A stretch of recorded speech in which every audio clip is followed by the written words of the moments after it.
Frédéric François, bonjour. Vraiment, quel bonjour d'être avec nous. Chicago, ça a 50 ans. C'est sorti oui, en Chicago, 75. vraiment, c'était en 75. C'est incroyable. 75. Et vous, je me souviens de vous, vous aviez un chapeau. Oui, c'est ça. Vous chantiez cette chanson avec Borsalino. Voilà, je faisais la première émission de Chicago dans l'émission de Guy Lux. Et alors, j'étais en coulisses et j'hésitais. Je mets le chapeau, je le mets pas. Je me dis, j'avais peur de me décoiffer, en fait. Et en dernière minute, je mets le chapeau. Et en fait, c'était génial parce que c'était vraiment l'image que les gens attendaient de cette chanson. Avec des danseuses 1920 ou 30. Et puis moi, avec le Borsalino, c'était vraiment... Bon, super. Vous êtes une sorte d'accident génétique parce que quand vous êtes arrivé tout à l'heure, j'ai regardé votre peau, vos cheveux, votre visage. Je me dis mais pourquoi vous êtes c'est incroyable quand même le temps. Mon arrière-grand-mère. Le temps n'a pas de prise. Qui a vécu 106 ans. Oui. C'est ce que j'ai dit à ma femme. D'ailleurs, t'imagines mon amour, je vis jusqu'à 106 ans. Elle m'a répondu. Tu vas pas me faire ça quand même. Puisque vous parlez de votre épouse, vous êtes marié depuis combien de temps ? Depuis 50 ans. C'est incroyable. Qu'est-ce que je raconte ? 55 ans. 55 ans, voilà, excusez-moi. Je voulais pas comprendre, mais je crois 55 ans. Que c'est 55 ans. Moi, je suis un peu comme Colombo, je parle tout le temps de ma femme, mais personne ne la connaît. Oui, mais dans ce monde, dans ce milieu artistique, et surtout un chanteur comme vous qui écrit des chansons d'amour et qui a un public très féminin, être avec la même femme depuis 55 ans, c'est absolument incroyable. C'est elle qu'il faut applaudir, vraiment. C'est elle qu'il faut applaudir, parce elle a été la première à croire en moi. Elle est issue d'origine polonaise, mais en Belgique, bien sûr, d'une mère française et d'une famille de 12 enfants. Et donc on habitait dans une cité, et c'est elle qui un jour, elle nettoyait, parce qu'elle travaillait en usine. Ce jour-là, elle ne travaillait pas. Elle est venue vers moi. Moi, j'étais sur mon petit muret où je chantais toutes mes chansons avant d'aller au conservatoire. Et elle m'a dit, fais-moi un peu écouter une chanson. Je lui ai fait écouter une chanson. Elle m'a dit, mais c'est formidable, tu dois continuer. Et moi, je me disais, waouh. On habite près d'un charbonnage, comment on va faire pour un jour réussir, quoi. Et donc elle m'a toujours soutenu et voilà. Elle m'a invité un jour 55 ans d'amour sur une chanson de Sinatra. Elle m'a dit tu viens, on va danser. Je lui ai dit ok, chanson Sinatra, Strangers in the Night, Coup de foudre. Waouh. On s'est mariés, premier enfant, premier succès, deuxième enfant, deuxième succès. Et voilà. Et on est ensemble depuis maintenant 55 ans. Mais je lui dois tout parce qu'elle s'est occupée des enfants quand moi j'étais pas là. Moi je voulais décrocher la lune parce que le ciel me souriait, les étoiles s'étaient alignées. Et donc, voilà, elle me seconde d'une façon extraordinaire. Elle a un nom évidemment qui rappelle la Belgique et elle a un nom qui est également porté par un grand footballeur belge. Je ne veux pas dire son nom. Vercotteren. Oui, Vercotteren. Voilà. C'est pour ça que j'ai peur du pied gauche de ma femme. Exactement.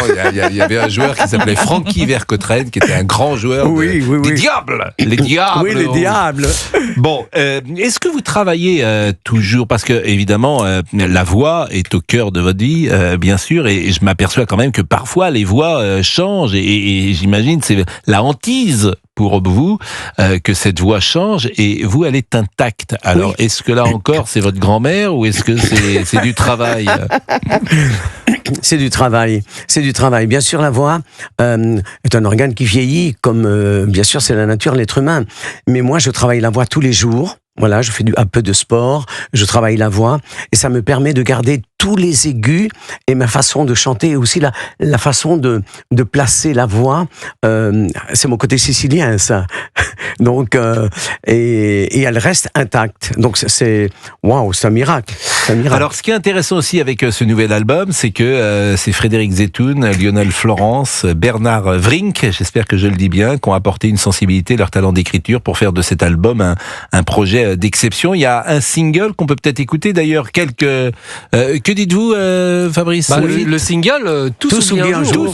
Ça serait génial. Exactement. Si on peut écouter quelques notes de le refrain. Voilà, C'est ce titre parti. invite chacun à croire en la force du temps qui apaise les douleurs et ouvre la voie Oui. à de nouveaux horizons. Parce que c'est vrai que la vie a été douce avec vous, mais il y a eu évidemment au cours de cette vie parfois des hauts et des bas, et Pascal, parfois oui. des malheurs, et parfois des malheurs. Oui. Forcément. Bah oui, on est des êtres humains. Dans cette vie, on a eu des malheurs, oui, bien sûr. Je vous propose d'écouter Tous s'oublient un jour, en tout cas, ou le refrain ou quelques notes. Je sais ton cœur fragile, je connais ses moindres tourments. Je sais qu'il est facile de briser. Laissez-le jusqu'au refrain, tes hein, rêves c'est important. d'enfant. Puis un oiseau de nuit n'osera faire couler tes yeux. Je t'offre pour la vie un visage pour les jours heureux. Tous oublient un jour. Demain mon amour est un autre jour. Tous oublient un jour. Bon, est-ce que tous Vous la oublient- connaissez déjà. Est-ce que c'est une vérité selon vous? Est-ce que tous oublient Oui. un jour? Est-ce que c'est un message aussi? Oui, que, c'est un message dans d'amour ce et d'espoir. Parce que dans ce tous oublient un jour, je vois aussi plein de choses. Non, pour moi, c'est un message d'amour et d'espoir. Pourquoi ? Les peines de cœur, les épreuves de la vie. Il y en a qu'un qui a le pouvoir, c'est le temps. Le temps a le pouvoir de tout, faire oublier. Sans oublier, bien sûr, que le temps qui passe, au bout, il y a le bonheur. On peut avoir du stress, on peut avoir des angoisses, déprimé, mais en fait, un jour, tout ça disparaît, tout s'oublie un jour. C'est une chanson d'espoir pour tous les âges, parce qu'à tout âge, on a des problèmes dans la vie, tu vois. L'Olympia, ce sera le 16 novembre 2025. Il y a une tournée également en 2026. Mais vous êtes quasiment demandé, surdemandé et occupé Oui. tous les jours de l'année. J'ai pas encore donné les dates à ma femme.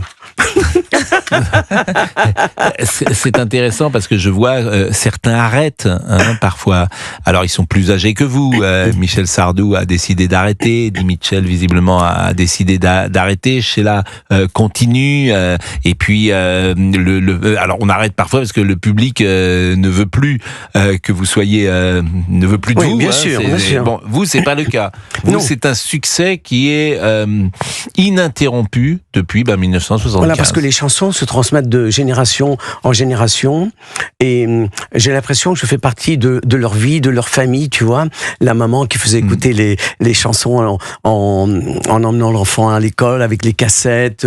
Les enfants, c'est le refuge de tous les souvenirs. Ces enfants ont grandi, et par rapport à leur maman, je suis leur chanteur. Ils sont devenus fans à leur tour. Et j'ai une petite anecdote très importante. Ma fille m'avait invité à Bruxelles dans un restaurant, et j'étais à table, et un homme de 40-50 ans vient me trouver, il me dit, je peux faire une photo avec vous?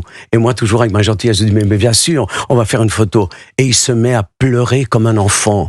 Il se met à pleurer. Je dis, mais pourquoi vous pleurez? Moi, je fais des chansons d'amour, des chansons de bonheur, je n'apporte et de l'espoir. Il me dit, je vais vous dire quelque chose. Ma mère, elle me demandait de la conduire à Marseille, à Orléans, à Paris, partout où vous chantiez, et pour moi, ce sont les souvenirs de ma vie. Je n'ai écouté que vos chansons toute ma vie, et ma mère était fan. Aujourd'hui, elle n'est plus là, et le fait d'être à côté de vous et de prendre une photo, je suis ému, et il s'est mis à pleurer. Non, mais c'est vrai que le chanteur que vous êtes, tous les chanteurs n'ont pas le même rapport avec leurs fans Non. que un chanteur comme vous, et puis d'autres aussi ont un rapport notamment avec la clientèle féminine très particulière, qui fait d'elles des fans absolus et inconditionnels. C'est ça qui est tout à fait étonnant. Il y a des chanteurs qui ont un public, mais qui n'ont pas cette ferveur qui peut exister. Non. Et ce qui fait la marque de fabrique, je comprends cet homme, je devine cet homme. Mais voilà, on les accompagne au quotidien. Je pense que quand ils écoutent une chanson le matin, elles sont heureuses. C'est un rayon de soleil. Voilà, par exemple, je suis arrivé hier à Paris pour faire des émissions, et il y avait 5-6 fans. Ils ont fait un club qui s'appelle Fredo Passion. Ils ont fait du covoiturage. Une vient de Belgique, une vient du Nord, une vient de je sais pas d'où. et ils viennent assister aux émissions. Ils seront là ce soir dans une émission à la télévision. Et pour eux, c'est des grands moments. La voiture était customisée, vraiment. Le siège avec ma photo et tout. Waouh, moi ça me dépasse. C'est évidemment, ça bouleverse. Mais je dis c'est de l'amour. Je leur donne tellement d'amour qu'ils me le redonnent. Bien sûr, ça bouleverse. Est-ce qu'on peut écouter un autre extrait de ce nouvel album ? Tout à fait, l'amour, la vie.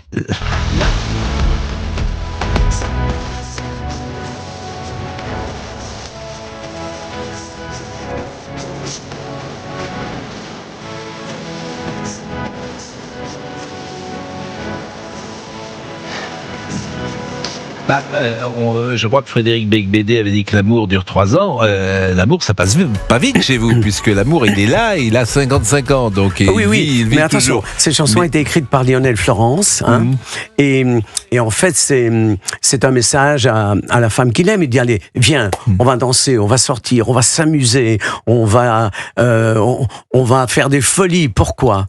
Parce que l'amour, la vie, ça passe trop vite. La vie, l'amour, ça dure pas toujours. Lionel Florence travaille beaucoup avec Pascal Obispo également, je crois. Oui, c'est ça. Il a commencé avec Pascal Obispo.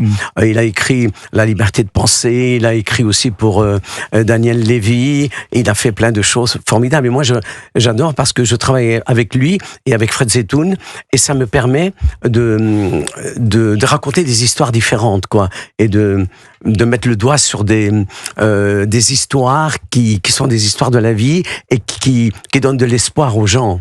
Est-ce que vous avez des contacts avec la nouvelle génération ? Est-ce que le chanteur de charme qui existait, parce que vous êtes dans une tradition, lorsque vous avez commencé, il y avait des grands aînés qui étaient dans cette tradition de chanteurs de charme, de chanteurs avec un public féminin très fort.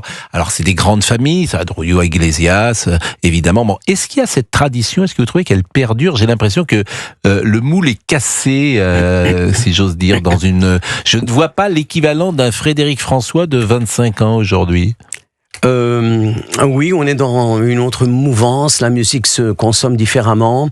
Le rap a pris beaucoup d'importance, mais je peux vous dire que la jeune génération, des gens qui ont 18 ans, 20 ans, 30 ans, ils sont nostalgiques de ces années-là. Parce que très nostalgiques. Ils veulent chanter, ils veulent qu'on leur raconte des histoires d'amour, ils veulent... donc ils auraient tellement voulu vivre ces années-là que des radios qui sont formatisées sur ces chansons-là, ils cartonnent. Mais bien sûr, et l'autre jour, moi j'ai raconté ça dans le journal du dimanche la semaine dernière, j'étais dans un restaurant, il était minuit, dans un restaurant à Paris, et puis les restaurants aujourd'hui deviennent boîtes de nuit parfois à 23h30 minuit, et j'ai vu les gens commencer à se lever sur les chaises, et ils chantaient du Michel Delpech, du Frédéric François, du Sylvie Vartan, l'amour c'est comme une cigarette, et ça. Et en fait, et je regardais, alors évidemment, ils n'étaient pas nés tous ces jeunes gens lorsque ces chansons sont sorties. C'est leurs chansons de leurs parents, voire de leurs grands-parents, parce que c'est les chansons des années 75. Michel Delpech, Les Oies Sauvages, etc. Tous les gens que vous avez croisés sur les plateaux de télévision, j'imagine. Donc ce contact avec la jeune génération, je ne sais pas si vous avez des contacts, si vous portez un regard sur ce qui se fait aujourd'hui. Moi, je suis très près du public. Vous parlez des artistes. Des artistes. Oui, il y a des artistes qui quand même font de belles chansons. Voilà, je pense à un garçon qui s'appelle Garnier. Pierre Garnier. Pierre Garnier qui a gagné la Star Academy l'année dernière. Il a fait une chanson magnifique. Ça me fait penser un peu l'histoire aux divorcés parce que lui, sa femme le quitte. Et voilà, ils ont vécu des choses formidables. Il ne retient que ce qui est positif. Waouh. Bon, moi, je vous envie beaucoup, Frédéric François, parce que je vois que vous avez des bacs formidables. Je regarde ça depuis que vous êtes arrivé. Je sais pas, vous êtes d'accord. Attendez, j'ai pas fini. Je me déshabille pas. Mais alors, vous avez des bacs. Je pense qu'il va falloir vous greffer un doigt si vous voulez mettre des bacs en plus, parce que tous les doigts sont pris. Et j'ai l'impression que la dernière fois que vous étiez venu, vous n'en aviez pas autant de bagues. Parce qu'il avait une attelle. Bon, je le dis pour les téléspectateurs, vous êtes super, vous êtes bronzés, vous êtes bonne mine, vous avez l'air en pleine forme, et vous avez donc ces bagues qui font notre admiration. Vous êtes pas d'accord ? Oui, mais depuis longtemps. Dans les années 70, si vous regardez bien, j'avais déjà plein de bagues et des trucs comme ça. Maintenant, aujourd'hui... Est-ce qu'on peut avoir un tube pour... alors, on a passé le nouvel album, mais on peut, pourquoi pas, entendre un des tubes majeurs de Fred. Oh, oh, oh, je t'aime à l'italienne. Oh, oh, oh, Tout le monde connaît ça. Voilà, c'est imparable. Si vous êtes, il est 23h30. C'est devenu une chanson culte, en Mais fait. c'est un hymne. Dans la mémoire collective, C'est un les hymne. gens... et c'est fou, ils attendent ces chansons-là Mais dans les évidemment. spectacles. Mais parce que vous savez, les gens, ils veulent partager. C'est Oui. la messe. Oui. Ils veulent chanter. Ah oui. Ils veulent être ensemble. Et c'est pour ça que ces images... Moi, je dis que quand ils viennent en spectacle... Je t'aime à Ils viennent, l'italienne. c'est une dose de bonheur pendant 2 heures. Il n'y a Eh ben, je pas suis de d'accord. médicament équivalent. Eh ben, je suis d'accord. En tout cas, vous avez toujours la même énergie et c'est un bonheur de vous recevoir. Allez, merci merci, beaucoup, Pascal. Frédéric François. Merci à vous. 12h49, vous serez à l'Olympia. On l'a Le dit. 16 novembre.